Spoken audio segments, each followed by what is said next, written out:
Ladies and gentlemen, good evening and welcome to another edition of PZ85 Plays the Horror at Headstone Hill. Our Deadlands campaign continues. I am your Marshal Double H, and this is your cast, starting with our Alaskan Ranger, Killian Legion. It's Shannon Young. Waka waka, thanks for bringing me in. He's got a rim shot for you. Intrepid reporter Thatcher Kane is played by the Kaz Man. Writing stories. He says he's writing stories. What he's doing is he's drawing on the placemat I gave him, like we're at Applebee's. He's role-playing his character. He's creating Applebee's doesn't give you placemats anymore. Uh-oh. That was a series of things. that person very upset about the placemats is Cicely Oliver, played by Lindsay Wolfgong. I miss my scribble pads. Okay. Somebody change the name to Miss My Scribble Pads, please. And that person will be Stephen Bright, who plays Dr. Emmett Durandal. What is wrong with you? So much. So many things. Do you want the list alphabetically or chronologically at this point? By the way, I'd like to point out, so I'm just going to do this before we get into here. On Roll20, which we use for maps and for dice rolling, Kaz draws on my fucking maps all the time. And I can't stop him because Roll20 doesn't allow me to do that. Don't say it, I'm talking. So I gave him a blank page to draw on tonight. And of course, everyone very quickly realized they could draw on the blank page instead. That's what the placemat thing was about. It took you motherfuckers less than 2 minutes for a dick to show up. Less than 2 minutes. It's pink. That was what he was doing. He was drawing with pink. It's my dick, sir. Less than 2 minutes. I drew the what dick, is the sir. Combined age of the four of you? God. It's well over 100, right? 50 at least. To be fair, I was drawing death, and then he went sexual. I drew Venom. Venom is sexual. I gotta change the name to Death Went Sexual. What was the other thing I was gonna say? Miss My Scribble Pads or whatever.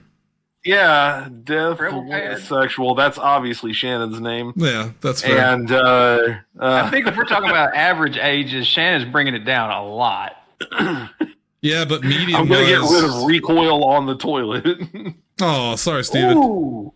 That has implications. That was Steven. Steven sent me that. Hear me out. Instead of changing a name in the group chat, Steven sent me a message saying change a name in the group chat to Ricochet on the toilet, which I did. Ricochet. Wait, what was it? No, not recoil. Ricochet. It's recoil. I think Ricochet. Recoil's bad enough. Ricochet is much worse. That should be bouncing, man. That's that 90 degree. It's a 90-degree poo angle, is what it is. Okay. Well, we're getting started hot tonight. 90-degree poo angle. Hey, to be fair though, that is a right angle. That's right. I will confirm that I am on no substances this recording session. I'm on. Me too. It's obviously Tanner's name, 90-degree. Yeah. Oh, Tanner is a 90-degree poo. Wait, is Lindsay the only sober one? I don't know. I'm sober as a fox. What makes you think on a Monday fucking night I'm just sitting here getting sauce? I don't know how you live. Better than us, apparently. Better than us. So much time Better with me. than us, apparently. What the fuck? What does that mean? Because he's sober. Kaz is gonna die. Kaz was in the middle of a drink and he's now currently dying on it. So sorry. His face looks like the poo both recoiled and ricocheted. It was the wrong time to get like scotch in the throat. Scotch in throat. 5 minutes. Burn real good. 5 minutes and no gameplay. I'm proud of us. 5 minutes. No, but 2 Like minutes Justin and Smart when less I'm than high. 2 minutes and you got a dick. Yeah. Oh, anyway. This is our horror at Headstone Hill playthrough, our Deadlands game, which we're on. We're getting very close to wrapping up season. You sure about that? Now if we I'm keep sure about drawing it out.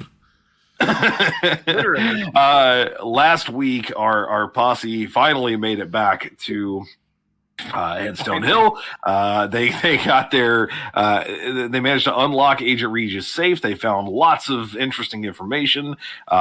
Someone who was in the house and theoretically tried to break into that safe got away, but they did run them off at the very least, and that's where we ended that episode. Basically, with you all kind of wrapping things up for the night.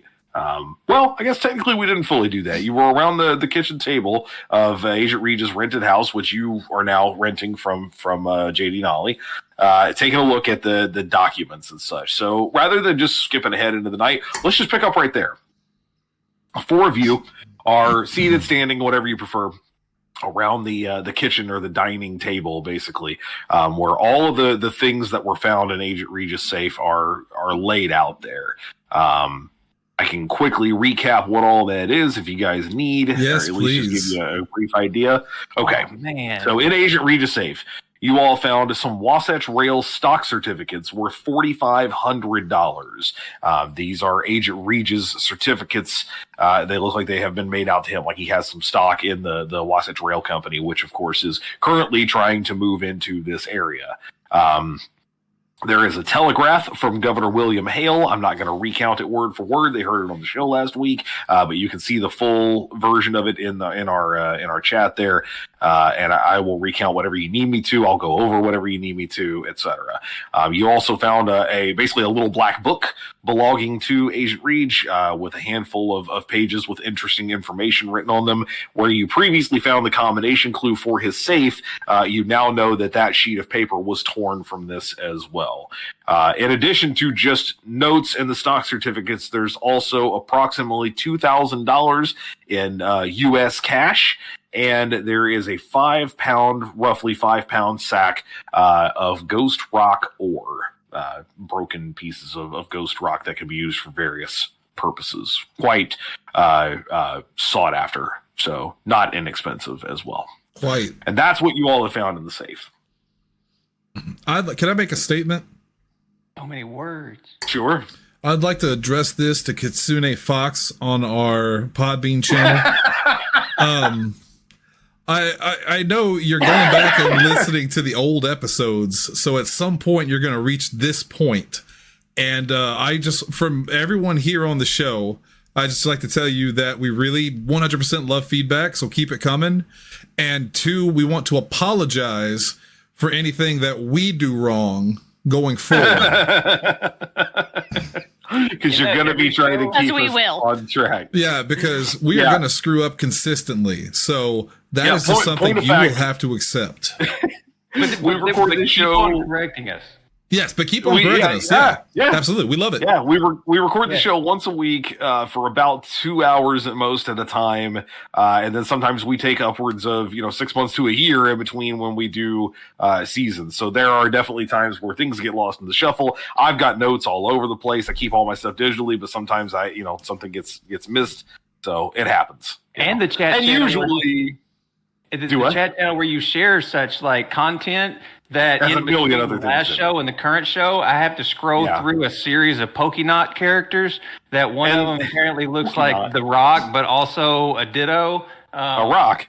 It's a Ditto and rock. Lindsay is the only one who keeps notes in the party. That is true. Not me, but in the posse, she's the only one who has And I notes get to the point that whenever an actual image or graphic is done, I have a folder that I copy and paste it into. So, but also, I love that the Egg Monster has helped me written on its shell. Yeah, it's disturbing. It's very disturbing. I want to add this last thing in there real quick, and that is, despite our issues that we do have with things, we at least hope you are enjoying the story.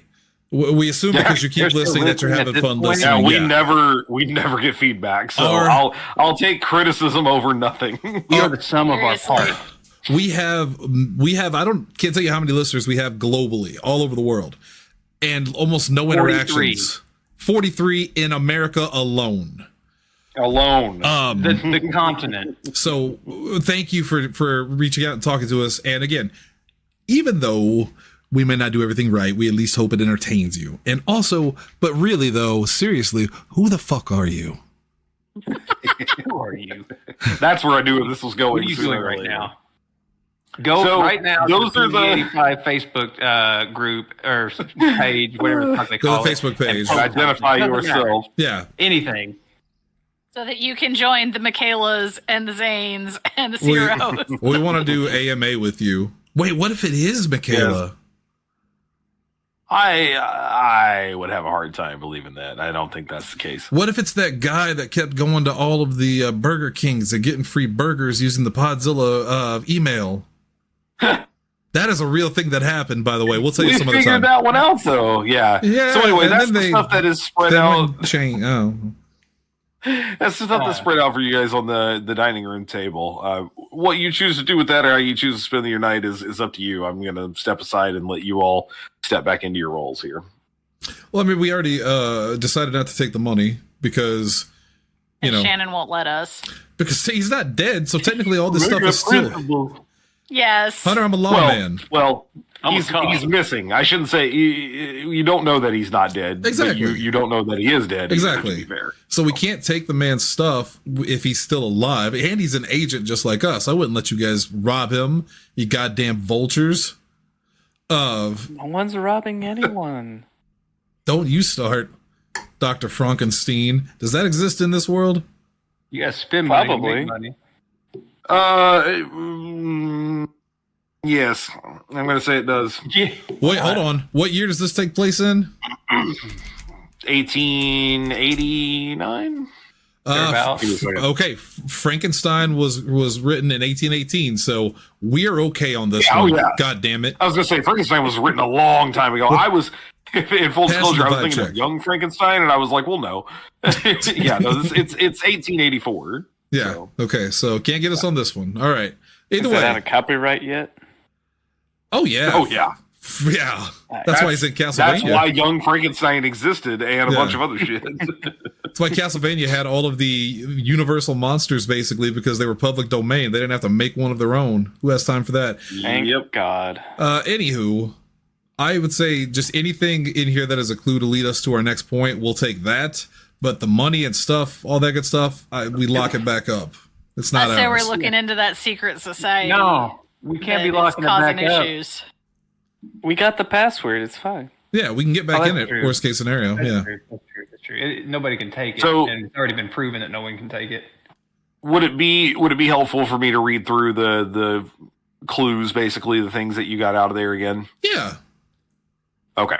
All right. So the Wasatch Rail stock is very simple, as I mentioned. It's worth it's 500 shares. It's very straightforward, and it is written to George J. A. Reach. So that's what it is. He owns stock in the railroad company. The Western Union Telegraph that he has received says that it was sent by J.B. And then received. Of course, this is just whoever was sending it originally, the person who was operating the telegraph. It was sent to Headstone Hill on April 18th, which is at this point about a month prior, if I recall correctly. I can find that out for you for sure in just a second. Something like that. Yeah, because currently it is Thursday, May. Well, no, I'm sorry. It's the night of, so it's Wednesday, May 20th. So back on April 18th at noon, the telegraph received says, Mr. Buckles, we urgently wish to speak with you, Mr. Buckles. Stop. The ongoing lack of reply is unacceptable. Stop. Failure to comply puts our agreement in jeopardy. Stop. Respond at your earliest opportunity. Stop. From the office of Governor Hale. So it's from JB from Governor Hale. Yes. Yeah. Okay. The entries in his black book that got your attention read as follows. First, went back to the dance hall to speak with Clovis again, but he was in his cups and even less coherent than last time. At one point, he didn't realize I was watching him, and he looked at himself in the mirror as if seeing his own face for the first time. A distorted, high-pitched cry wriggled out of his throat, not like any sound I've heard before.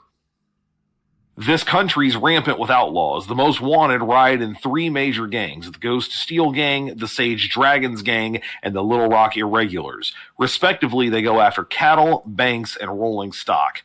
From what investigation I've done, separating the portfolios allows them to get along pretty well and share some territory. I've heard if anyone gets too close, they just make a run for the Sioux Nations until things quiet down. Locals at the Supply Emporium are suspicious of me. I couldn't name the exact tool I needed, and all my questions about the mine disaster too strong.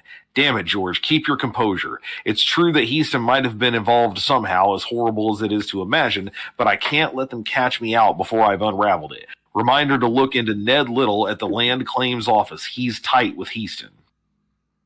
There's a secret society in Heaston Hill, but I can't figure out what they're up to or who's behind it. Whoever they are, I don't think Heaston himself is part of it. And the last one reads, someone is sabotaging DP. Almost certain HI will snatch up their lines if things get bad enough. Note to self, get some stock in case this goes their way. Not too many retired agents out there. And then there's an ellipsis at the end of that. So you say the stock in the railroad is like he's got a ton of it? $500. 500 shares. That's a lot of money back 500 there. shares. And you can at least do those weird tincture things. And you said that the railroad is moving into Heaston, is trying to? Yes. So why was Len Buckles out here in the first place? So Len Buckles, aka Agent George Reach, as far as you all know, was sent here as a Twilight Legion member, as all of you are, to investigate some unusual goings on. He would have been sent there by the governor himself, or someone in his direct employ, because that's usually how that works. But the governor's definitely upset that he ain't talking back. Yes, because he disappeared. Right. But he don't know that. So part of me thinks that there might be a connection between him owning so much stock in this railroad and this railroad trying to move in. But I'd like to roll perception on Hunter to see if there's any merit to that, or if I should just move on. So, ask me again. What is it that you're wanting to know? What are you trying to figure out here? If there was a connection between him being here specifically in this town, the railroad coming in, and him having so much stock in it. Like, was George Reach a double agent or dirty in any kind of way? Was he profiting off of all this? Okay. So let's see. I figure out how you could derive that. This is I'll let you just roll knowledge on this, like common knowledge. This is like an intuition thing. You got good knowledge. You're just trying to figure out what's going on here. Yeah, I'm pretty knowledgeable, I think. Let me see. I believe in you. I think this is, so common knowledge tends to be more like geared toward your way of life. So this is like agent knowledge, basically. Right. This is the kind of thing where you're looking at it from a legal perspective, from a lawman's perspective. So it's a D6. So 2 D6s. Here's my first one. That's a 5. My second one is a 4. Okay. I'll keep it. I feel like 4 is the number I want. Yeah, 4 is generally your target number for most basic things. Obviously, at this point, you're just investigating what you've got in front of you and the things that you've heard in the past. There's no way to uncover new knowledge here, but you're basically trying to decide, does this seem like it's something that could make sense? Yes. So what occurs to you is that if Hale is concerned about George's vocalizations of things, that he's not hearing from him, basically. Something's happened, potentially. It could also be that they had some sort of an agreement, and that Reach no longer responding. He took on the name Len Buckles just to throw off the scent of anybody who he didn't want people to know he was Ranger. He wanted to kind of blend in. If they had any kind of agreement where they were working together, then not hearing from him would be upsetting as well. Now, that doesn't really pin him so much as a quote-unquote double agent. But where money's involved, it's not out of the question that maybe Hale himself wanted a cut of some of the, the mineral rights in town or the railroad coming through. And so pretty much Reach looked at it as, okay, I'm going there on an official job, but the two of us can work out a way to get some money as well. And then Reach could have decided, well, what do I need him for the money? I'm already here. That's not a totally unreasonable version of what could have happened. In the letter, it did specifically say that something about it messing up their deal, right? If I'm assuming what you're talking about, the letter from HB or whatever, JB. The Telegraph, yeah. The Telegraph says, "We urgently wish to speak with you, Mr. Buckles. The ongoing lack of reply is unacceptable. Failure to comply puts our agreement in jeopardy. Respond at your earliest opportunity." Yeah, I think something's going on there. Is this still nighttime, you said? This is late, right? Yeah, it's pretty late in the evening. At this point, we're talking 9:30, 10 o'clock at least. I want to ask Thatcher specifically, and I maybe he'll actually roll for it. Thinking this, does he know anybody close to the governor, or does he know anybody around the governor in town, or someone that could get word to the governor? Basically, is there anyone that through my family? And my family was pretty well to do. Well, or the people you've talked to in town. You've also interviewed a lot of people, talked to them. So maybe you talk to someone that could help me with this. I raised my eyebrow at this and looked to the sky of where Marshall God is. Marshall God, call him Base God. Call him Base God. And I looked to him. I'm like, can my brain roll this? Yeah, make me. Hang on, let me look at your skills here. I'm trying to give you something to work with that benefits. You're good. I'll probably fail it, and then I'll be like, "Damn, my family didn't teach me good." I want to promise the audience I'm gonna hit a critical success tomorrow on getting some lubrication for this chair, so it stops squeaking. I'm so sorry. I can't really hear it. Thatcher, let's make this let's make this a common knowledge thing as well. Let's Catcher on a ride coming at you, bro. He rolled a 246. What do you want? Wait, would a cult be? Wow, you rolled a D1000. Well, we're not talking to cult at this point. You're talking about straight knowledge of people standard goings on. Yeah, that's true. Oh, okay. Well, that's at least it's a D4 without a negative. Get this one jacked, Kaz. That's a 3. Jack it harder. There it is. Boom. There it is. 9. That's good. Okay.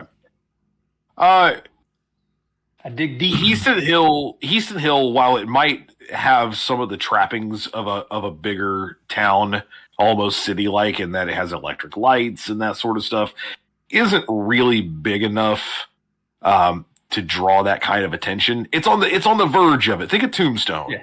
Yep. When groups arrive, it's just another cattle town. It's a burg that's getting ready to kind of become something bigger theoretically. On the byway. Bless him. Oh, I got choked. Yeah, anyway, bless him and keep him. So, of the people you've talked to around town, the only person that you can imagine that would have any kind of connection with the governor would be Jeremy Heaston himself, who's not exactly receptive to visitors and such. If your goal here is, I'd like to talk to the governor about this, I'd like to bring it to his attention directly, a person in town probably wouldn't be the way of going about that. That might be something you'd have to better settle at a later time, like trying to secure an actual direct interview or request for information with him. Is there anybody? But it's not out of the question. So it's sorry. Oh, I was just going to say, is there anybody in town that works with the railroad that would know? On.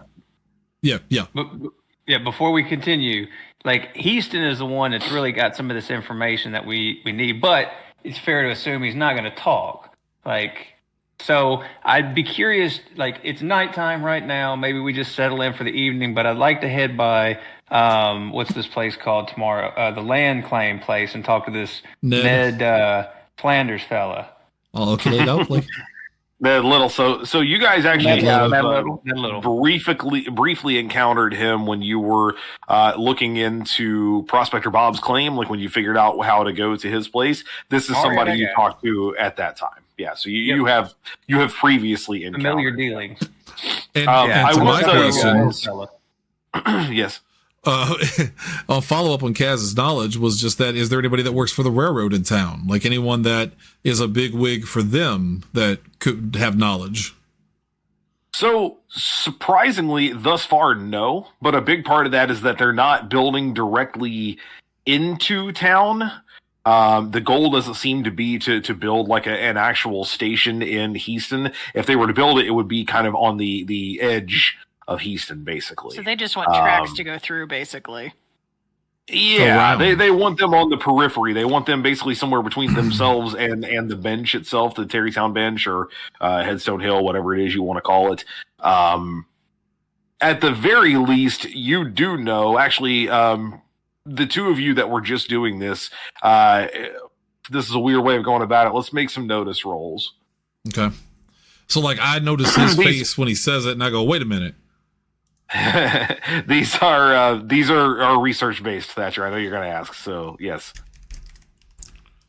First roll is not. I don't want that one. Second roll.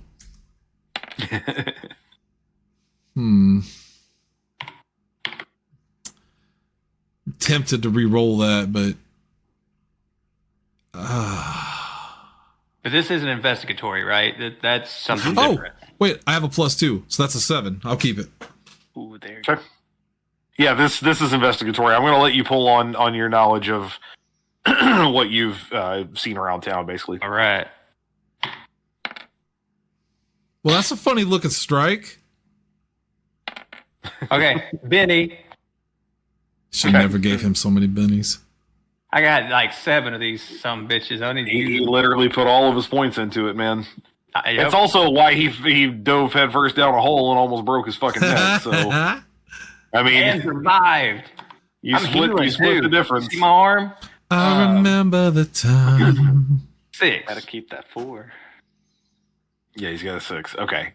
Okay. So between the two of you, you know for certain that there is nothing in town that is labeled like Wasatch Rail or Denver Pacific. And these are the two like major rail companies that would be in this area. So it would likely be one of the two.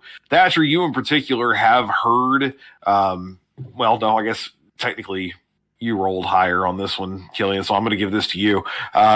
You have heard of both of those companies, basically, that are trying to do something in this area. Denver Pacific is the established one, so anywhere that there are rail tracks, like in Carter, the town that you just were, DP is the company that basically is making it happen. However, Wasatch Railroad, which is kind of the up-and-comer and the less known to be sort of less scrupulous group, more likely to kind of swoop in and take over if one company falls. They are also they've been heard of in the area, I guess is the best way to put it. And in fact, again, the stock certificate you have in front of you says Wasatch Rail Company, so Agent bought into that company. And there was something in there about DP ruining DP. What was that again? Indeed, there was. It says, I'm just pulling this from the text, by the way, if you guys decide you want to go back and look at it. Someone is sabotaging DP. Almost certain HI will snatch up their lines if things get bad enough. And I'm note to self, get some stock in this in case this goes their way. And I'm betting HI is the person that probably runs that other railroad.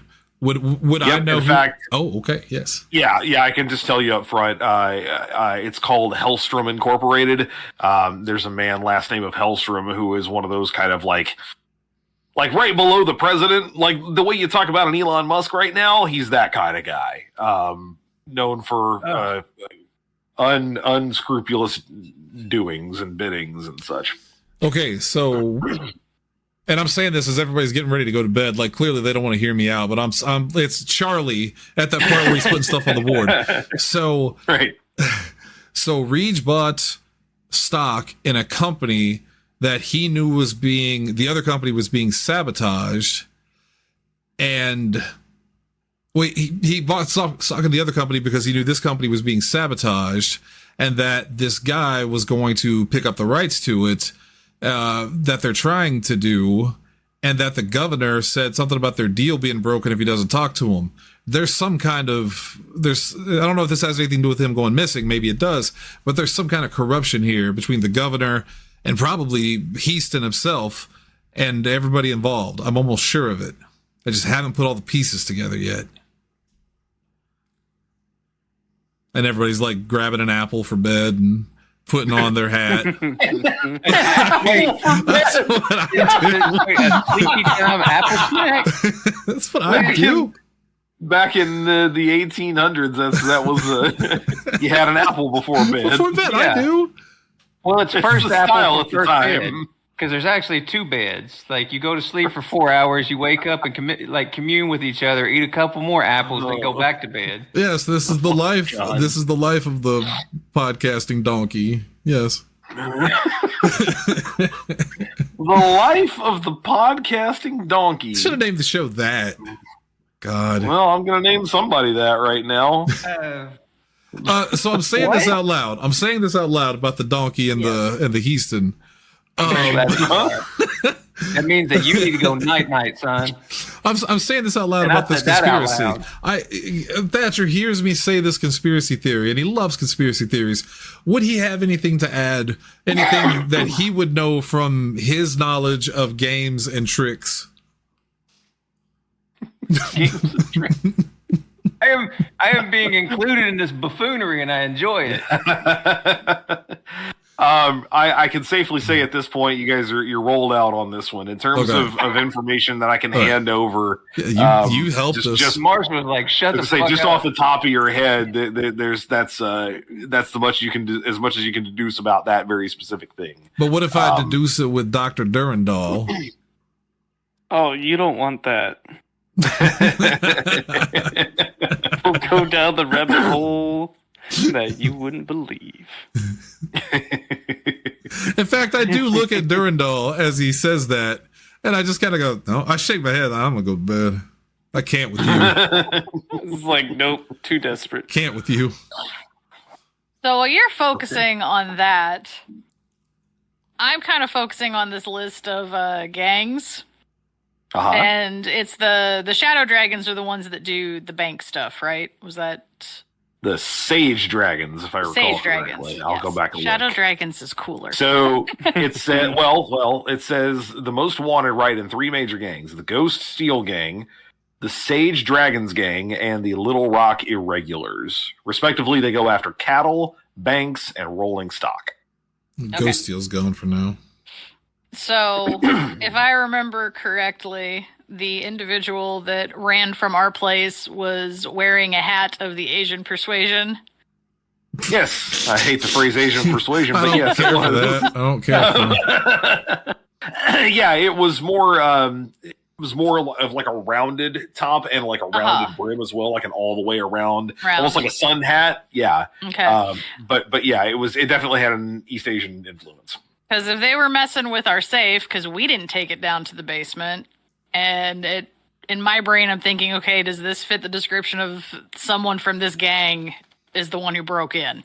Oh, if I remember correctly, real quick though, the safe wasn't taken down there. Didn't it plant itself or something? There was a reason. It was dragged, or it took itself down there. You surmised that. So the way that safe works is that it has a fail safe, no pun intended, that once it has experienced enough distress, if someone's like trying to break through it or whatever, it has these mechanical claws that root it into whatever it's based on at that point, assuming it's something it can hold on to.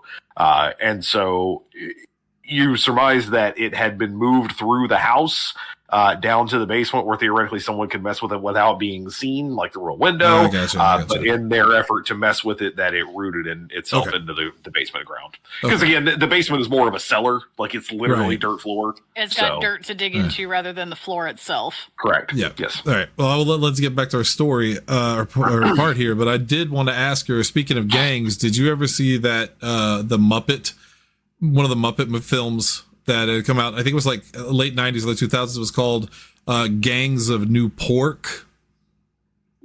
No. And it had Mrs. Piggy and a new character called Uncle Piggy. Uncle Piggy! Mrs. Piggy. She's very official. I mean, there's enough pig puppets that I wouldn't be the least bit surprised if they did a mock-up, but no. Yeah, it was funny. It was directed by Guy Ritchie. I thought it was directed by Martin Pornsese. Well, I don't know if you could fit an entire Fraggle in it. But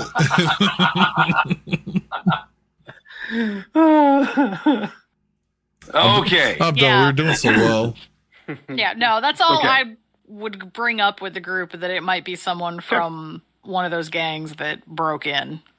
It's a good catch. It's a good reminder. So you go check out the gangs tomorrow. I'll go check out the railroad and try to figure this out. Kaz you were going to steal something, weren't you? What was it? I'm going to bed. You were going to go talk to Ned Little tomorrow, is what you were going to do. Yeah. And then Little.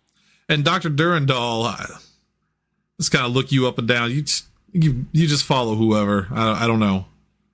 I always do. Whatever makes sense for you, as I throw my hat down and my pants fall off me and I go to bed.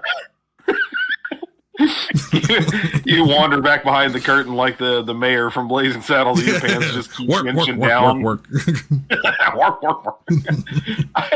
the way, and I'll talk about it tomorrow night. I don't want to derail us too much, but when he goes to put the fucking pen back in the thing, and Lamar goes just like with the secretary, he's like, "Oh yeah, that's good." And he gets it. I have never caught that. That's the first time I caught him say that. He was trying to put the pen into the holder, and he goes just like with his secretary, and he's like, "Oh yeah, there." Bam, he hits it immediately. Oh god. Oh fuck, it's terrible. 2 thumbs up. Okay, so everyone going to bed? Everyone's crashing out? Yes. Okay. It's late. It's cold. You guys are exhausted. You have been on the road for several days now. Granted, these aren't really your beds either, but this is the closest thing you've had to like your bed in a while. Sleep comes pretty easily for you, and it comes on pretty deep. So much so that by the next morning, whoever the first of you is to rouse, it's not late morning by any stretch, but you're not getting up with the sun. It's been a couple of days. So I slept in for once. I was gonna say, by the time you're up, it is the sun is in the sky. It's not late in the day. Let's say it's maybe 8:30 in the morning, but probably a little later than some of you are used to sleeping. Shit. How do you want to start your days? 8:30 isn't early?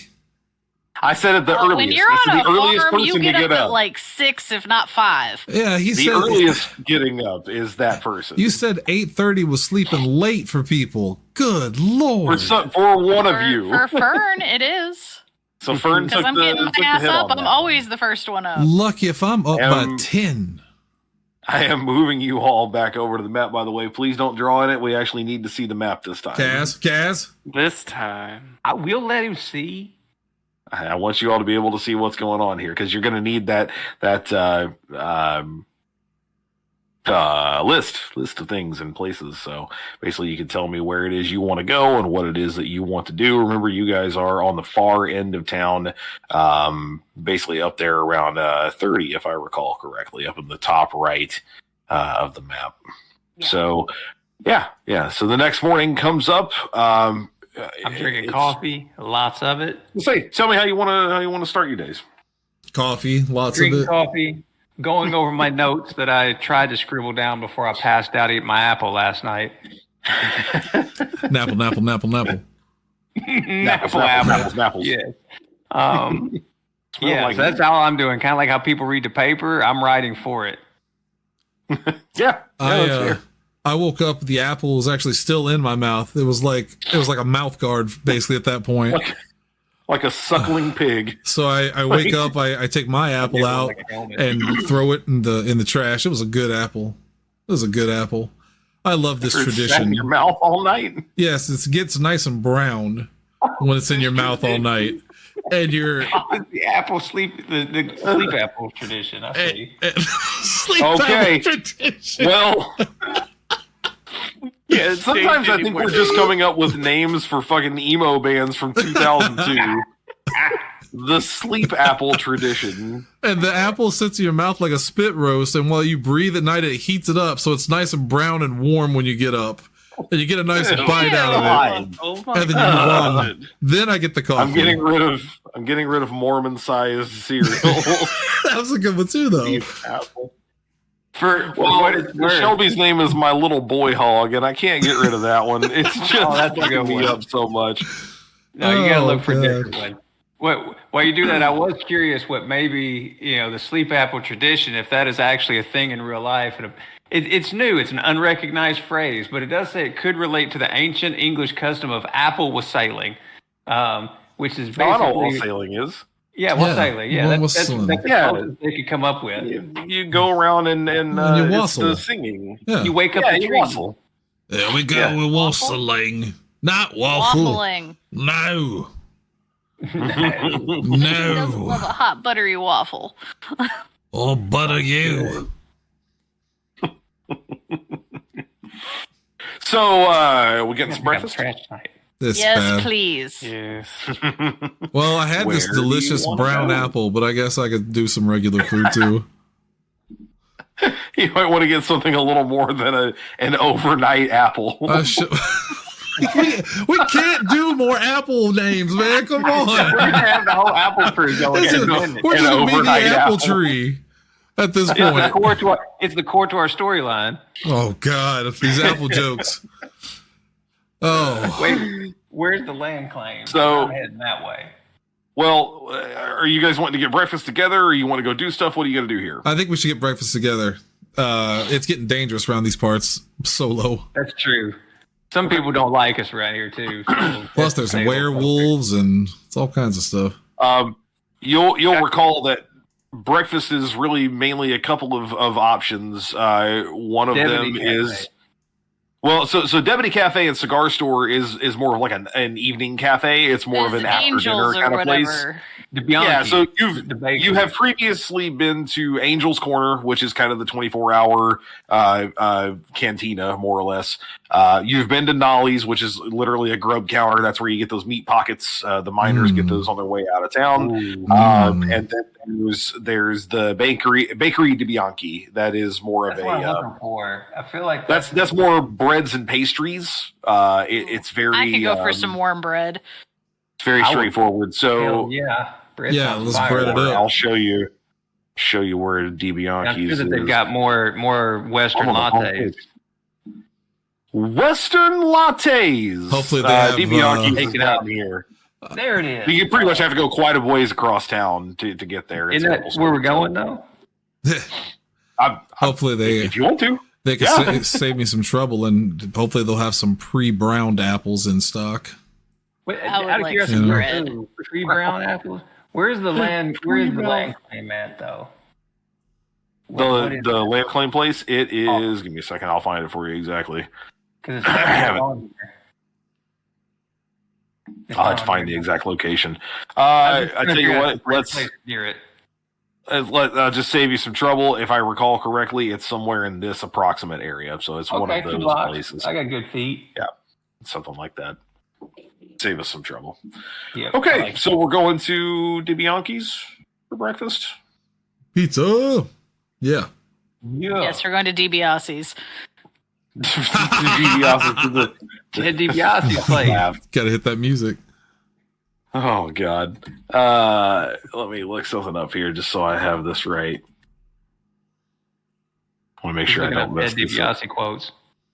I got to make sure I get the DiBiase names correct. You know? While you're looking that up, what did you think of SNL this last week? I thought it was okay. It wasn't great, but it was pretty good. Yeah, that's exactly where I was. It was fine. It wasn't amazing. It wasn't as good as some of the more recent ones, but it wasn't bad or anything. I liked the excuse me. Will and Ted's or Will and whatever. Tony. I did like that actually. Yeah, no, we're not going back. I'm not going back. Excuse me, young man. You got a job? You get paid for it? Okay, thank you. Yeah, we're staying here. Let's go find a roller coaster.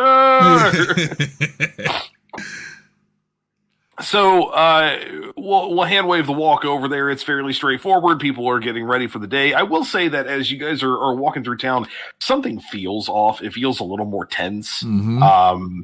You guys do notice that some of the miners who are heading out to work look a little more kind of downtrodden.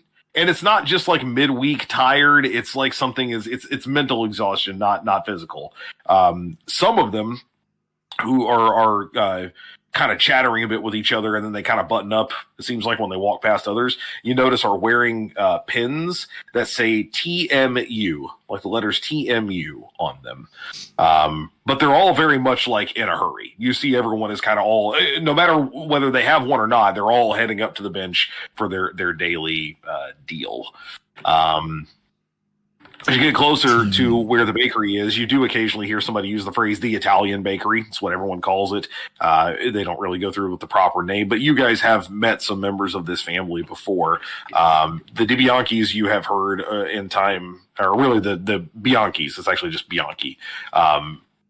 They've been here for a long time. Basically, they weren't founders in the town, but they were pretty close to it. Once you come inside, it instantly smells amazing. Like any bakery would, but this is an exceptionally good one. You can see that not only do they have fresh breads and pastries, cannolis, they have actual cannolis that they have put together. But the special this morning, and those people who are coming in and out, which is less of the mining folk and more of the people who live in town. So there are quite a few women among them who are doing morning shopping. There are some of the fancier guys, the business people. They're buying what they call the Bianchi sweet rings. These are quite literally donuts. They don't call them that. They're everything but donuts in name. But it's obvious that's what they are. It's a round bit of dough that's been fried. It's been sugared, iced and all that. That's what it is. Cops love frisky dingoes or whatever you just said. Let's get them. As we're noshing on these frisky dingoes, Thatcher leans in and he kind of brings attention to the pins. You said TMU. And TMU. Huh? Yeah, the letters TMU, like TMU, but without the E. Yeah. So Thatcher leans in, and I feel like from his history here, he knows what this acronym means, right? No, actually, it doesn't strike. It doesn't ring familiar. That's as much information as it would be to not tell you that. It is striking to you that doesn't jump out at you. This is not an acronym that you've heard around town. It doesn't. Are there any of these miners with the pin in the bakery getting some kidney pie or whatever? No. Those guys, they don't have time to stop at a place like this in the morning. While the Bianchis do sell like those beef turnovers and meat pies that basically everybody makes for lunch, they tend to be the ones who sell to like the older crowd that really only spend like half a day out there and then they come home for lunch and stay. You would gather that from having been around town. But mornings, those guys are grabbing whatever they can get from either Nollies or Angels, and they're getting out of town as quick as they can.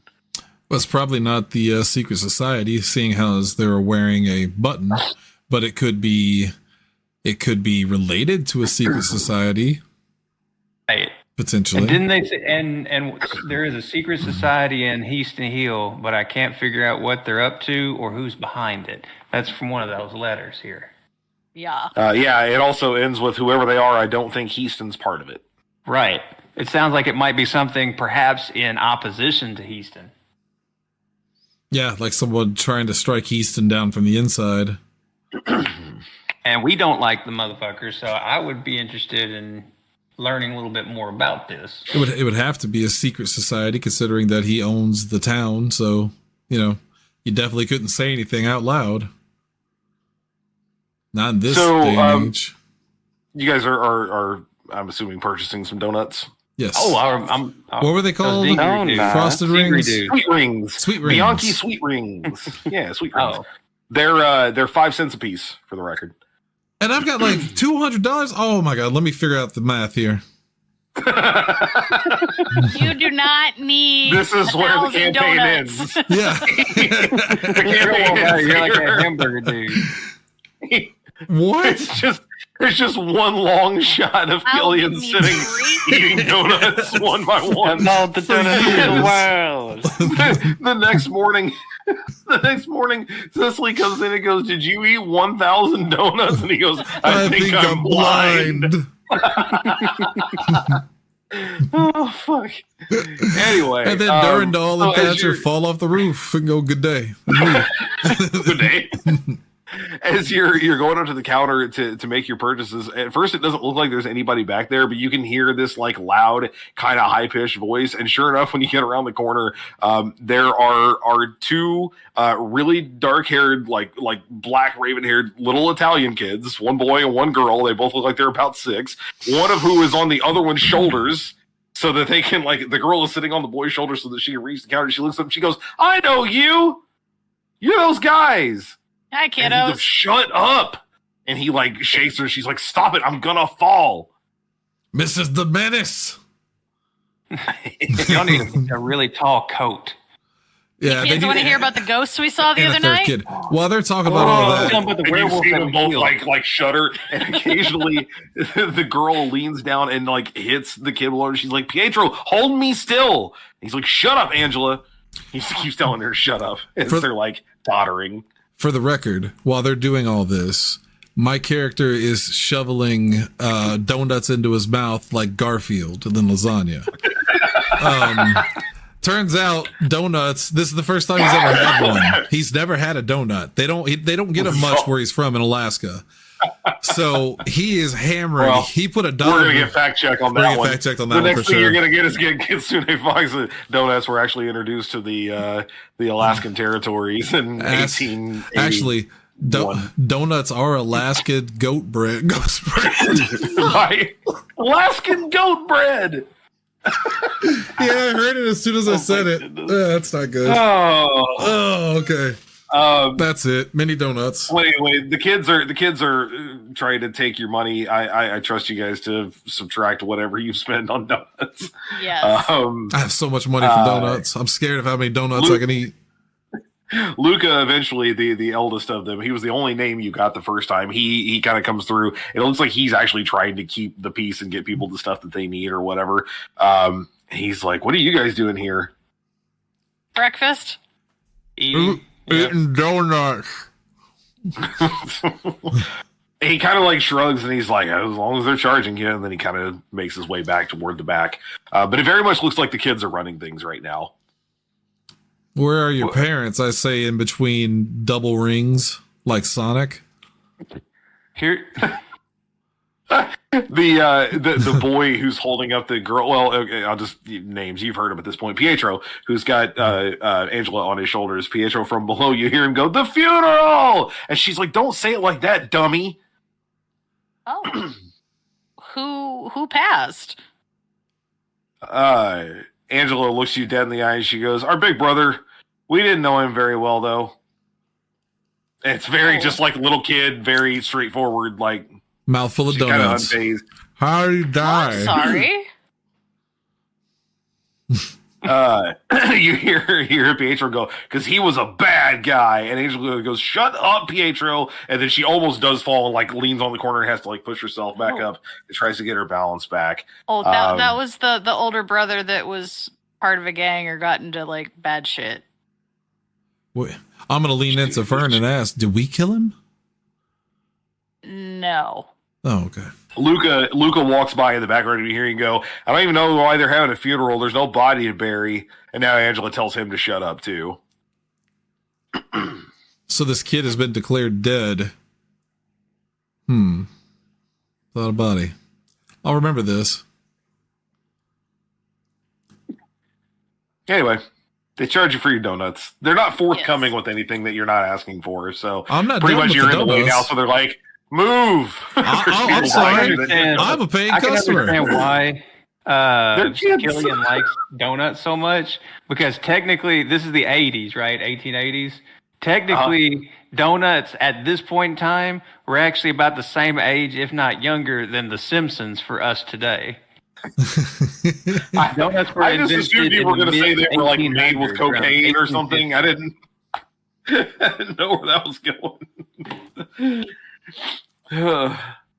Yeah. So anyway, as long as you're paying for them, you can stand there. But like if you're just asking questions and talking and not buying donut, they're gonna move. Whoa, that's There's right. people behind. I'm And now there gonna are get out of their people. way and eat Yeah, my donuts. definitely out of the way. I'm There are people behind you now who are like trying to get their way to the counter. I'm still eating the donuts and I'm still asking questions. Why do they think he's dead if they didn't find a body? I'm not going to put my hand in my mouth again. It's just annoying for the listeners. Luca comes back by again and says something about, "Cuz this is what that dude told, or that guy told mom and dad." And he just he doesn't say dude. He says dude in the way that you would talk about like a cowboy who's not really a cowboy. Yeah. He's like, "That's what that dude told mom and dad." And he just keeps going by. He's like, "Why do you care so much?" He like leans back from the back room. I'm gonna put my hands up with donut rings on each finger, and I'm spinning them around, and I'm gonna say I'm a donut aficionado. I just like to keep up with the business, and then I start eating them. Again, as long as you're by, he literally just like shrugs his shoulders. But yeah, so he says that's why the parents aren't there. They're at some sort of memorial or funeral or something for this elder brother of theirs. And I'm gonna say through mouth of donuts. One last question: what dude? All three of them. Like this is the first. I slap like an extra $5 on the table when I say it. Angela immediately like causes her brother to lean her forward so she can grab it and like slams it over to her and clutches it to her. And she looks right up at you before any of them can stop her. And immediately, she goes, Bud Balak, and then whoop, and then falls. Like he drops her out. Now they're like running around chasing each other in the back, and they go down to they go into the back room. Luke is like, so he like drops whatever he's doing and comes up and starts trying to man the register. And he looks at you and goes, "Thanks a lot," and goes right back to doing what he's doing. I'd take two he's more. He's like 8. Like he's the oldest here. of them. Yeah. And he's the man of the house right now. I thank him for his patronage, and I slap another 50 cents on the table and take like 5 more donuts and some keep the change, and I walk off. I will have You're the patron. I will have an insulin spike later.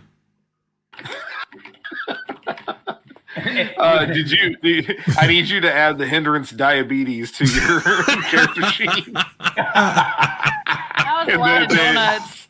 The detriment you get is -1 foot.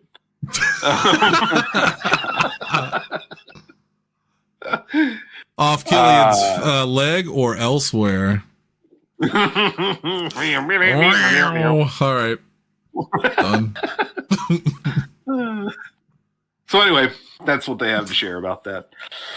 Are you struggling to place the name Bud Balak? No, but explain it to the audience who may have missed last week. Well, you need to make a knowledge roll if you want to remember who that is. Damn it. Could they remember for me? They probably do. Hold on, Lindsay. Hold on. Probably does. Hold on. Does. You have actual knowledge, but let me see what I can remember off the top of my roll. Hold on. I'm still flipping. All right, here's the first one. That's a 3. Here's the second one. 5. I'll keep the 5.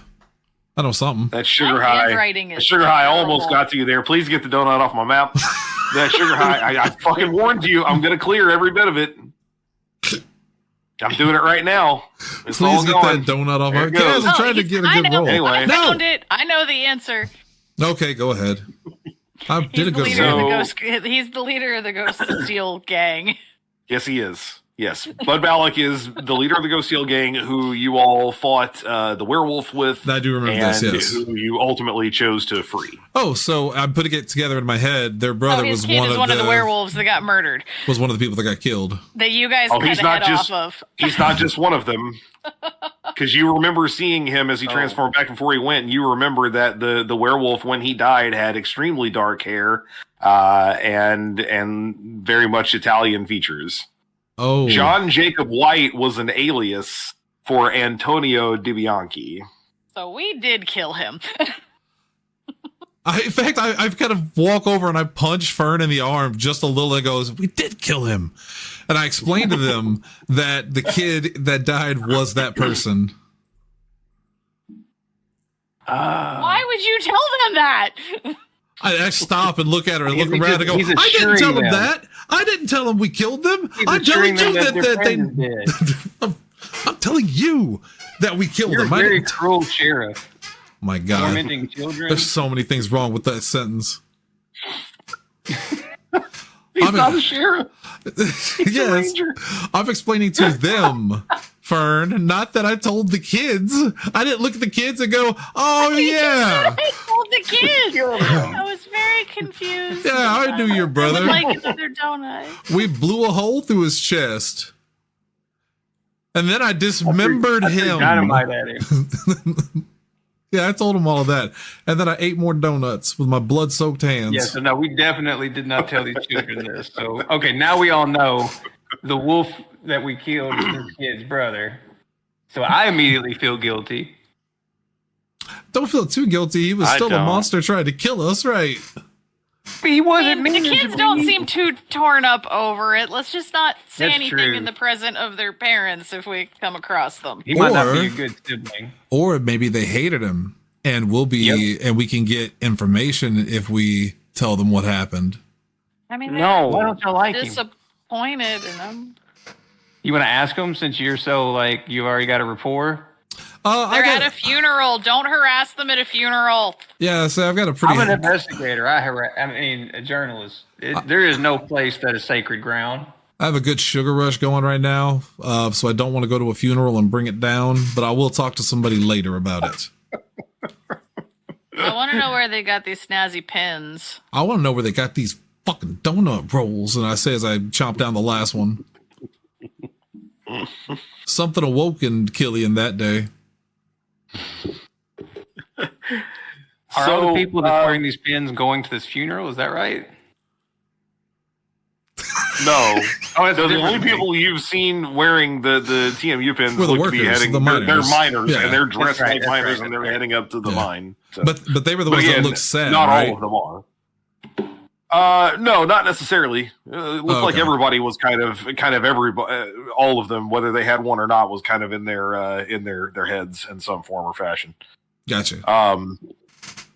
So as you all are contemplating all of this, you can hear that there's a little bit of a ruckus going on outside of the store, out in the street. The Frontier store is not too far from here, and it looks like there's a small crowd gathered in front of it. Ooh, I wonder if our snake oil salesmen are doing their bit. Yeah, I'm going to go walk over and see what's going on. It's not that, but as you... Yeah, it's not them. They're not going to be in town until the next day. It's Thursday right now. They told you they would be in town on Friday. So they're not here yet. It's not that, but there is a small crowd gathered around. It looks like something that has been pinned up out in front of the Frontier store. And now you can see that some of the crowd is breaking off because they've got newspapers in their hands. The Heaston Hill Examiner has dropped a new edition. They come out every Wednesday.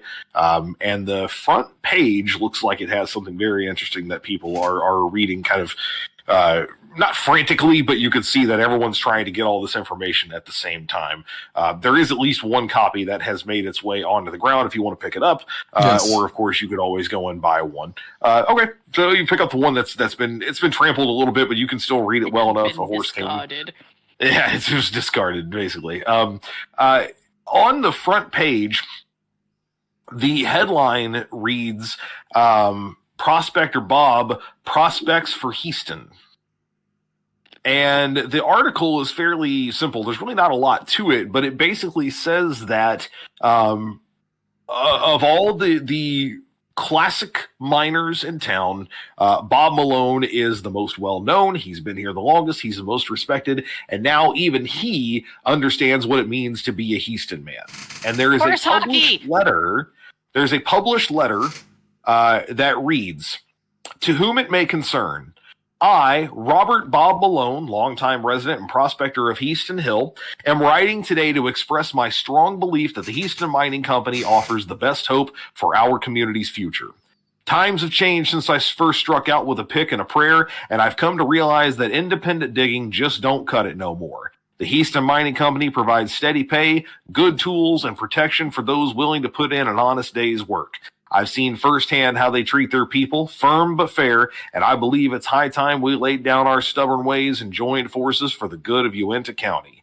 It's clear to me now that working with Mr. Heaston's outfit is the wise choice for any miner who wants to feed his family, keep a roof over his head, and help this town grow strong again. I strongly encourage all my fellow miners to consider joining the Heaston Mining Company for their own prosperity and for the future of Heaston Hill. With respect, Robert Malone." Horse hockey. There's no way in 2 days. Anybody reading this article needs to quickly make a notice roll for me, please. Okay. Do I get an advantage since I'm a journalist and I can yes. I can pick out? It's research. You're reading a paper. I'm giving it to you. You say notice, Hunter? Uh-huh. I'll wait till everybody else goes. I'll go. Oh, I don't know why I have rolled twice. 9. Okay. I had a 6. Okay. I'm a Benny. Ba-boom. 9, and then... Okay, 11 for me. Okay. Oh, this ain't gonna go well. Benny. Okay. Benny. He just got sugar shock. No, you can't do more than one. You can only do one. Hey, 7. Have a +2. Okay. All right. So all of you, first of all, Ferdin or Cicely or whatever you'd like to call her, has already identified this. Know that this sounds like a load of horse shit. Bob Malone, in the time that you knew him and hung around him, has never talked like this. Not just from the fact that he's pumping up the Heaston Mining Company, but also the language is off. Yeah. Yeah, this doesn't sound like the way he speaks in any way, shape, or form. The phrase firm but fair really sticks out to you pretty quickly. Bob doesn't talk like that in any way. Yeah. There's a couple of times where he comes through, just don't cut it no more is fine. That very much sounds like him. Mr. Heaston's outfit sounds like him, other than the Mr., because he would never have called him that. Probably the one that sticks to you the most is actually very early on, where he says, longtime resident and prospector of Heaston Hill.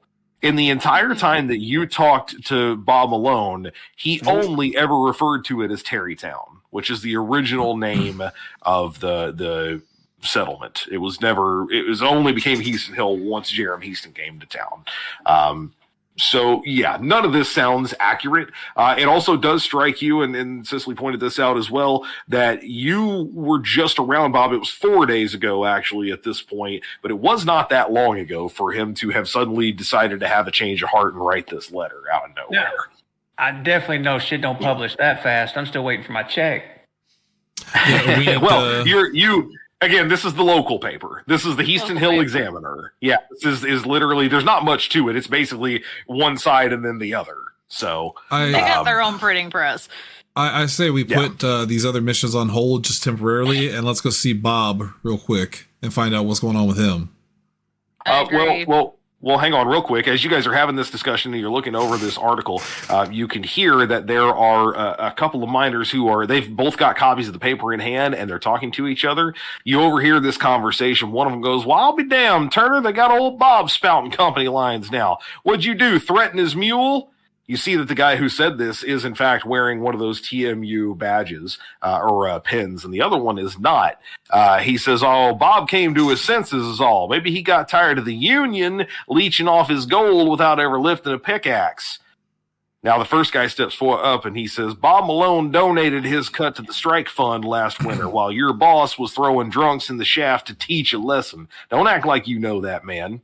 Second man jumps in and says, all I know is he ain't walking around bad-mouthing Heaston no more. Maybe he finally figured out which side's got the future and which one's going to be panning the past. First guy again now says, you call this a future? Fear in the streets, shadows up in the hills, and a company that talks about protection like it's a favor and not a threat. He says, now you watch your tongue, old man. You're a breath away from getting what Malone got. And he goes, and what did he get, Wes? Because I ain't seen him in town since this damn letter went up, and he should have been here yesterday. He comes in once a week, and we all know it. Now they're face to face. What is it you're trying to say to me? And the next thing you know, a punch gets thrown. It's not clear who it came from, but they're in a scuffle, and they're fighting each other. I'm going to go break it up as a lawman.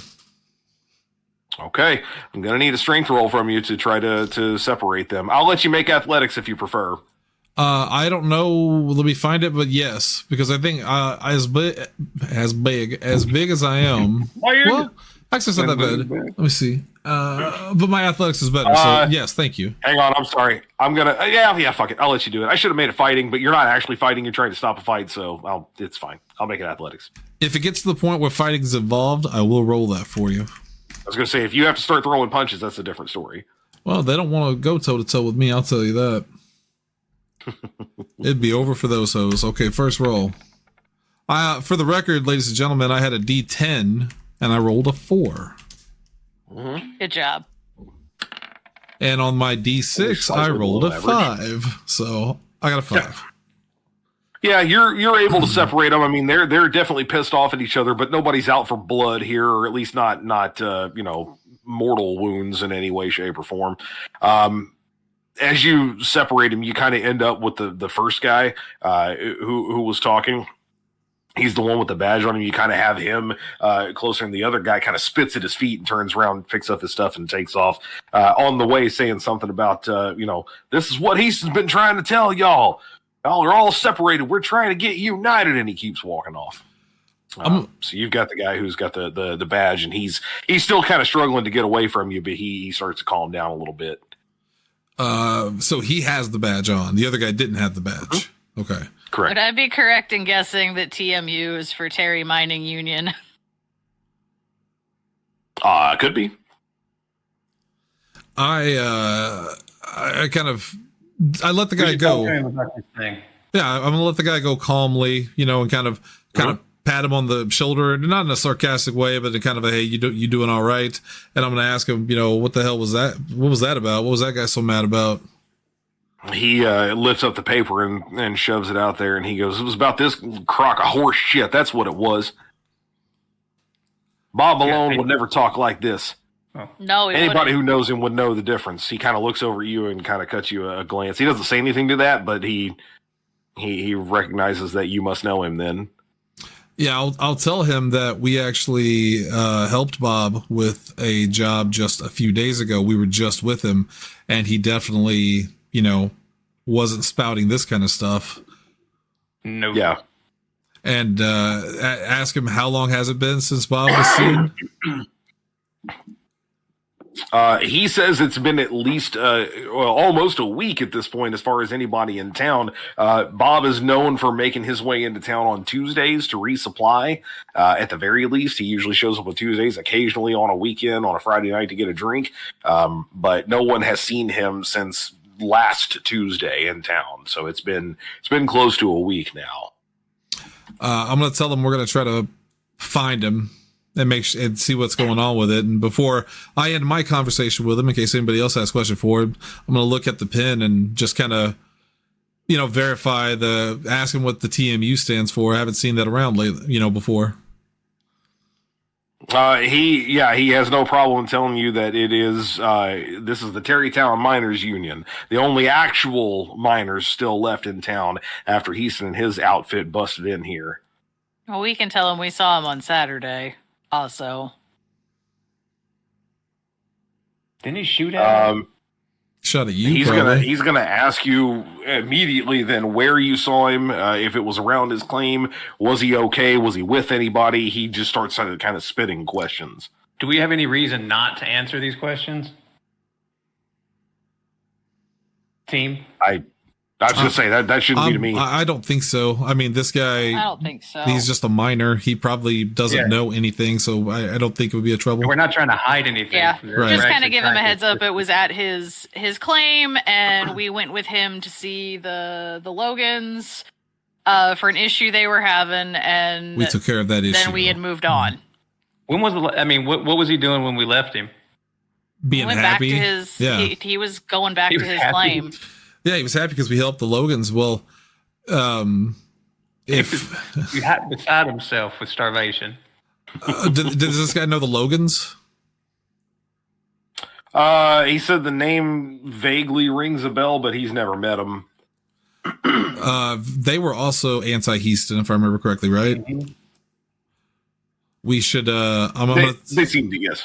I'm going to turn to the team and say once again, we need to go up there and see what's happened to these people. Yeah, I'm down with that. Okay. I agree. I'm going to tell the miner that we're going to go up to his claim and check on him. And when I do that, I'm going to kind of give a little glance around. Almost like I said that out loud for, for someone to hear potentially. And I'm looking around to see if anyone's listening. Okay, make a notice roll then. When I go high, you go low. My roll says. You say notice? Mm-hmm. Okay. First roll. Come on, give me something good. Oh, that's 6. It's not bad. It's certainly better than that 1 is, and I have a +2, so that's technically an 8. Okay. It's a good instinct, but it doesn't look like anybody's paying attention. They're all pretty logged into the letter. They're all reading it over, harumphing with each other about it. You didn't get a harumph from at least one of those guys, but hey, harumph for Hunter. Harumph. Harumph for Hunter. That sounds like a good toy drive. Yeah, it does not. It does not seem like anybody's paid particular attention to you saying that. Well, then with that, I'm done talking to him. Unless somebody else has something to say to him, I'm gonna pat him on the shoulder and tell him, keep up the good fight and walk off. Sure. Yeah, he gives you the old Union fist. Yo, throws it up there like Ziggy used to do. Yeah. Yeah, like Ziggy. The line's over there. I actually, not to pull blood from a turnip, but I do ask him: if there anything in particular you would want others to hear, if we were so inclined to print something? He's not the most verbose, or maybe somebody we could talk to. Sorry, actually, that's the better question. Maybe if not you, who could we talk to about the union that that you would want published? I mean, he kind of shakes his head sadly and indicates the article again, and it says, "Well, I would have said this man up until just about 10 minutes ago." But then he does mention, I suppose at that point then it'd be Frank, old Frank Debney. So and he kind of recounts a brief little bit of it here. Frank is a man about town. Frank's kind of the anti-Heaston in a way. He owns Debney's Cafe and Cigar Store, which is super well known. He also owns the Frontier Store. Now, the only problem with that is that's maybe the biggest point of contention about Frank Debney. The Frontier Store was originally opened by a man named Ep Standish, EPP, Ep Standish. Him and his wife, Angel. And Angel, from Angel's Corner. That's who we spoke with, yeah. Yes. So the two of them, they were founding members of the town. Ep went missing a long time ago. They say he wandered off into the woods and never came back. And after that happened, Debney bought the Frontier Store. He lowballed Angel on it, but she couldn't afford not to sell it. She threw everything she had into the restaurant, which is working out just fine for her now. But so some of the longer tenured people around town hold Frank in less high regard for the Frontier Store thing. But that said, it is their general store. It's a one-stop shop. I mean, you can get pretty much anything there. Flour and sugar to mining tools to weaponry, all sorts of things. Okay. Shannon, who's the person that we would talk to based on your storyline direction? Bob Malone and the Logans, because if Bob turned and the Logans were close, if there's some weird, and I'm thinking, in Alaska especially, there's a lot of tales of creatures, that steal the brains of someone and mind controls them. We call them mind players, weird looking creatures. Okay. So I'm thinking, just in case, with all that in mind, yeah. With all that in mind, I'll put Frank as a contact in the back pocket. We'll go ahead and carry forward with yours. Yeah, we need. I think we need to go check on these guys to make sure they're okay and that they haven't been mind played. So we're riding up to Bob's claim. Yes, and yeah, if that's who he says he is. Okay, I need riding rolls. Good job, Lord. Lindsay. I'm going to steer my horse deep into I'm going with haste. If you want to take your pace, you can. What about the fourth horse locomotion? No, I'm staring him deep into his eyes. Okay. The fourth horse locomotion. I didn't forget what my ride was. I had to Benny, and I got. I'm Benny in mine because that sucked. Oh no! Hold on. We need to go back to Steven. He's trying to say something very important. He rolled double snake eyes after I used my Benny. So I think I have to prove, yeah, which means that is. Yeah. Oh no, the way. Let me get all these numbers in here, and then we'll talk about it. Don't worry, I'm about to roll real good. You can ride on my horse with me. It's got a strong horse emotion. And that's not a 1 because you rolled 1 space D8. Yeah, I realized that. That doesn't count. Hunter, I got a 3. I got excited. Okay. Boom. So that puts me at an 11. Holy shit.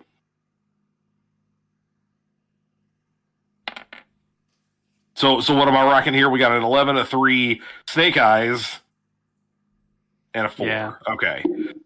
Here's what this is going to look like. Getting in and out of the stables today is not as easy as it has been in the past. It's surprisingly busy. On top of that, Doctor, you go in to start up your vehicle and something explodes. It's not clear what or where, but that steam wagon's not going anywhere until you spend some significant time with it and probably a little chunk of cash. You know that it is not going to be available to you in the immediate future here. Thatch, you're going to be able to ride out just fine for the most part. Fern, you absolutely are going to be able to blaze a trail. So you guys have a decision to make. If you want to let her go ahead, that's one thing. But Killian, it's going to be a minute for you, and Thatch, you're riding at kind of normal speed while the Doctor is completely hampered. I would let her go ahead and just tell her to scout before she engages. Yeah, no, it's fine. And then we'll just ride along slow because I'll play lookout. I think me and Thatcher both paused for Durandal to make sure he didn't die, and she kept going. Okay. All right. So I keep flipping between Fern and Cicely. Just keep it as Fern. Cicely is her past. If someone refers to her as that, fine. But otherwise, she just goes by Fern. Or for Cicely. No. That just sounds wrong. Please no. That's the next wrestler I'm creating. For Cicely. So Fern, you're able to ride ahead again. You know where you're going this time, so you can get there a lot quicker and a lot faster for the most part. Are you wanting to approach this place quietly? Yes, just in case there has been some more issues from the gang of assholes that I would love to gank.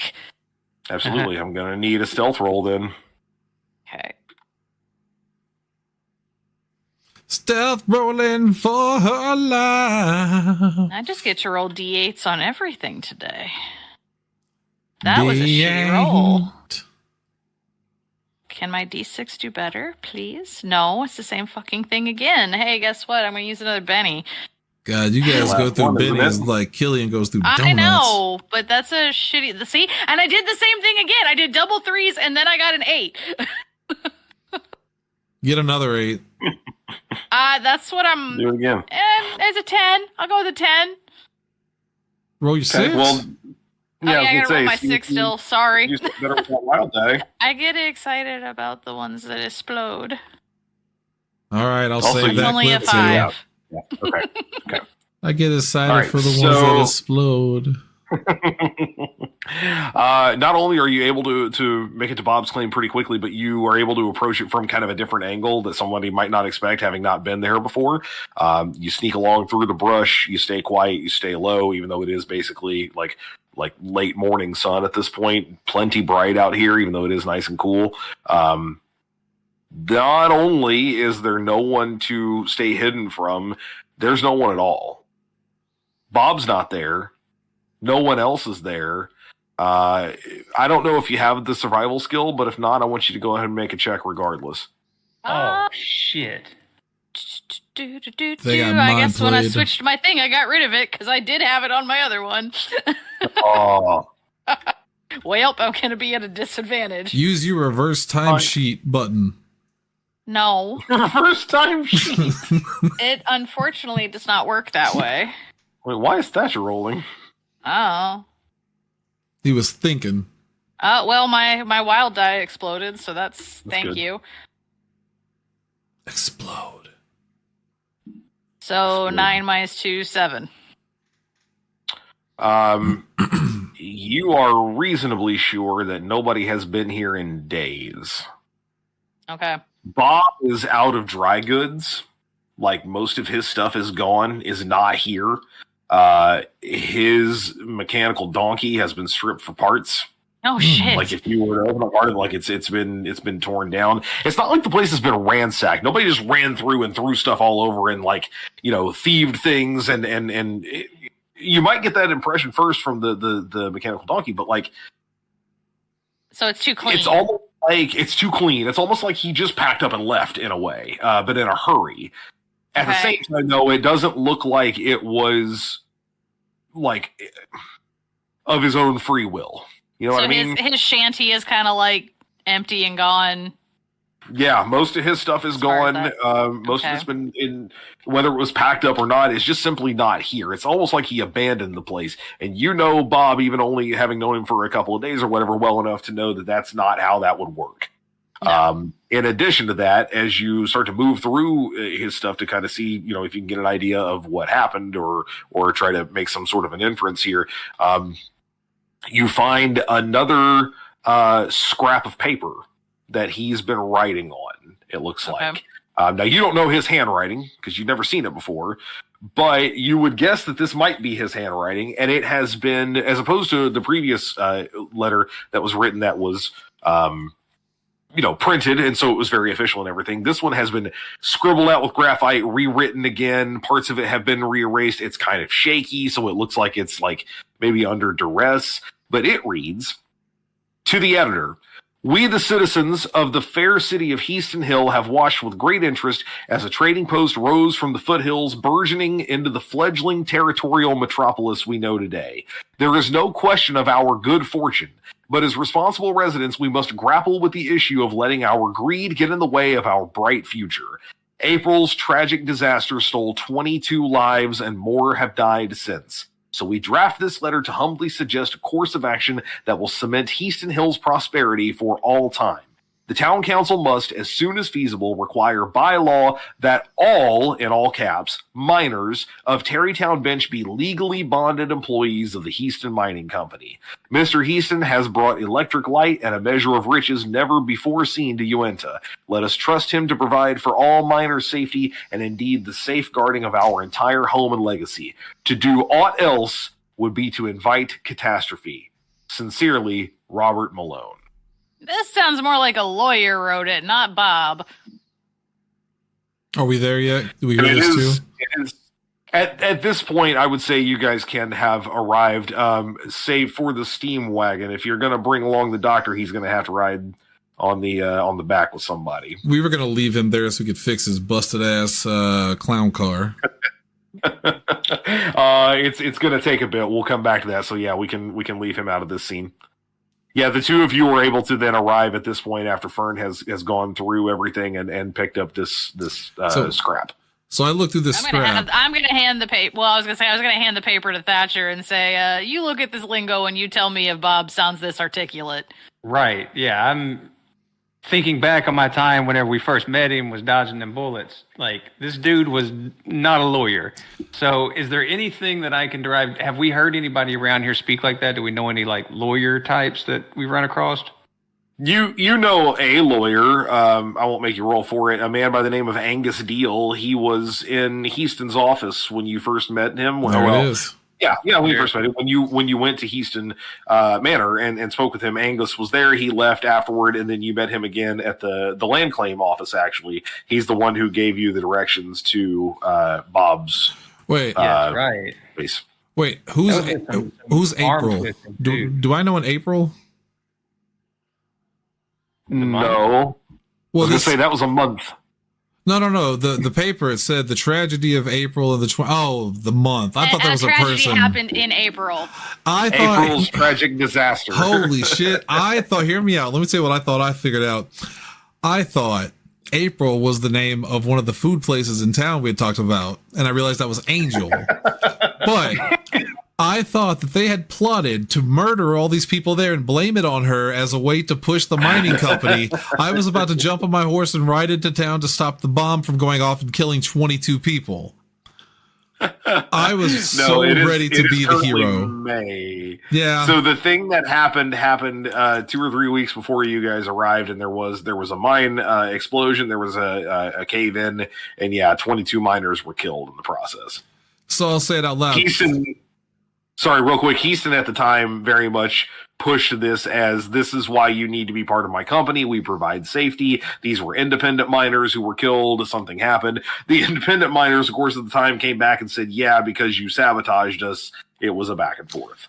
So why would they change what Bob Malone wrote. Both of them still sound fake. They both sound phony. But why did they make him redo it? Why didn't they use this one? This one seems to pull on the heartstrings a little bit more. It looks sounds less like him.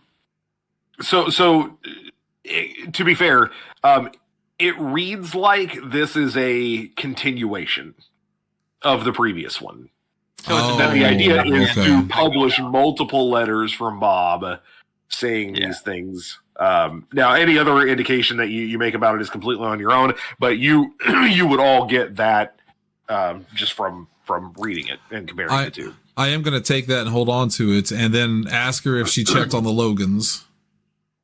Not yet. I was contemplating peeking inside his claim to see if there's anything stashed, like maybe he managed to like hide something before getting cleared out of here. I'm going to tell her that's a good call and tell her to check and ask Thatcher to go with her just in case someone's in there and they're evil. Yeah. And I'm going in with my pistol in my hand. So. Oh, I know. You both should. And, I'm not going in first. I'm hanging out. And I'm going to ride over to the moral support to Logan's and see if they're there. I also have a pistol. Yeah, you have a couple of them, as I recall. Actually, no, I've got my that rifle. I got that rifle out with me, Red Dead style, as I'm riding. You know, kind of holding it like this, and like Walker, Texas Ranger. And I'm gonna head over there. Okay. When we're searching this thing, just to kind of see if it might be helpful, I want to pull out the old watch compass to see if it helps lead me. I give it a little douse of some ghost powder. Sprinkle some crack on it. Some ghost rock. Some crack on it, and see if that helps me find anything special. Here's what you have to tell me. What is it you want? I need to know what it is you're trying to get it to lead you to. Because it can't just be open ended. That's a good point. Yeah, it can't just be tell me where the secret is. It's got to be what is it you want? It's pulling on your intuition. Yeah. What do you want it to find? Trying to see if there's something any Bob left. What? I would say if he left any hints or something like, "Hey, come save me." That's what I would think. I say as I ride off.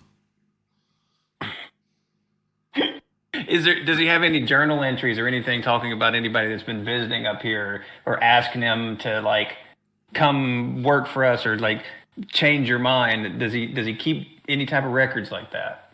If he did, it's not here. The thing that Fern found, the sheet that was written on that I just read off was on its own. It was like under a leftover like pot or something. Yeah, I got nothing.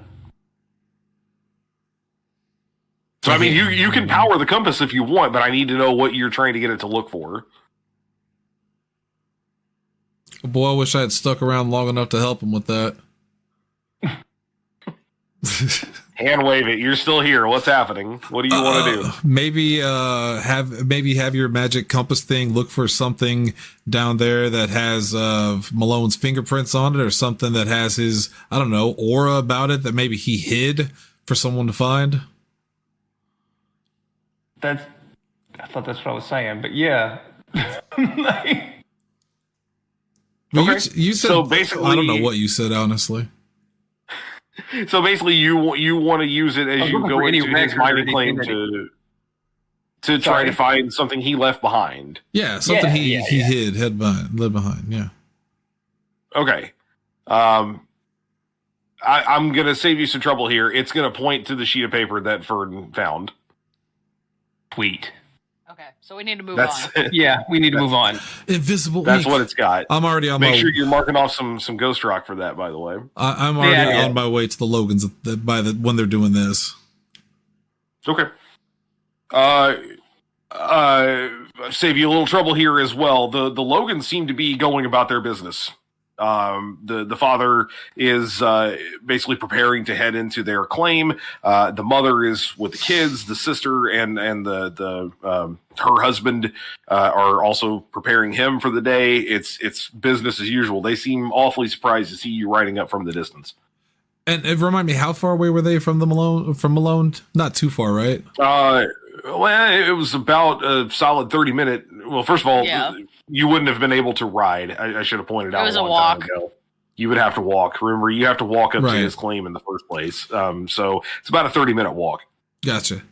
You're moving faster if you're trying to jog it, maybe closer to 20, 25, depending. But I greet them and say I wish it was under better pretenses, but and I show them the paper that I had, the one that fell down about Bob Malone, and ask them if they had any idea of why Bob suddenly changed his mind. The father takes it, kind of doesn't snatch it from your hands, but takes it and is very concerned as he starts to read over it. He looks right at you and he goes, "Well, you and I both know that ain't Bob." You hear his wife say, "We haven't seen him in a couple of days," and he says, "Yeah, but that's not unusual. We don't see Bob all the time anyway." One, I just came to warn them. Because if, and I want to tell them we found a scrap at Bob's claim and that he's gone. Like, Bob seems to have just disappeared. And I tell them I want them to be ready just in case whoever got to Bob tries to go after them, since they're also not of the Heaston persuasion. And yeah, just basically warn them about what was coming. Yeah. The two men who are kind of the ringleaders of this thing, they're the ones that are talking to you. The other two are kind of taking care of the kids and keeping them off to the side.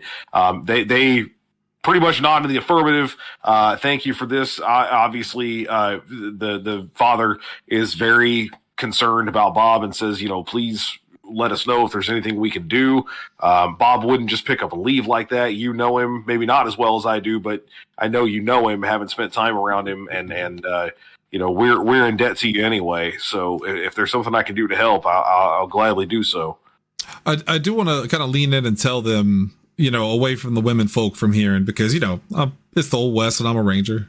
Tell them that if Bob was who I thought he was, considering the fact that he shot at us the moment he saw us the first time, there's no way anyone could have forced him to do this, to write this out, unless he either knew them or thought he knew them. So be careful who you let in your home. He gives you a solid nod and a firm handshake, basically, on that account. He and his brother both seem to be having words as they're headed into the claim about, what they need to do in the coming days. But he, once again, before you make any move to leave, tells you he'll be glad to help. Did we ask him if he saw anyone more unusual than us visiting? Or heard, that's what I was going to say. Did he ever hear any, ruckus or anything? No, it's been business as usual. In fact, things had been rather nice since you guys left after having cleared out the Spooky Hollow for them. They were just starting to think that things were going to get back to normal. Is there any help that this guy could give me? Thinking on it, is there anything I could ask of him? I mean, at this point, he's basically just offering, if you have questions later on, if there's somebody he can talk to for you. But, he and his family, rather than living in town, they like Bob, they live around their claim. They've just built up kind of simple shacks so that they can stay in that area. I asked him if he's familiar with Frank Devaney. He knows the name, but he's not familiar with him, not in a, he's not really part of the union because he kind of just does his own thing here. That said, in recent days, Bob had been, in the relative recent days, so about a week or so, Bob had been talking to him about officially, joining the union and being part of it. At this point, it's them or us. We've got to be, all on the same page. Curious if we could get some more, it sounds like they'll be able to help us for the future, but there ain't much else that they can give us. Perhaps a Frank gentleman, see if Bob went to him about any information of joining, if there was any fallout or any information that Frank can give us. And on the way back, will we go back around? Because I assume we probably left our horses at there's a stopgap on the trail. That's where you left them previously. On our way back through, stopping back at Bob's place, just especially as a ranger, I'm used to crime scenes and looking at stuff like that. Are there any footprints? Are there anything out of that is noticeable that someone may have, shenanigans? Did a posse of horses come through, or perhaps just one kind of thing? I'll save you the trouble here. Fern has discerned as much of that as she can at this point. She has given you the most information there is available. Wish I'd listened. Sorry. Okay. No, it does not look like there was a direct scuffle. It almost looks like Bob just packed up and left, but he definitely did so in a hurry. That said, it doesn't seem like he did it of his own accord.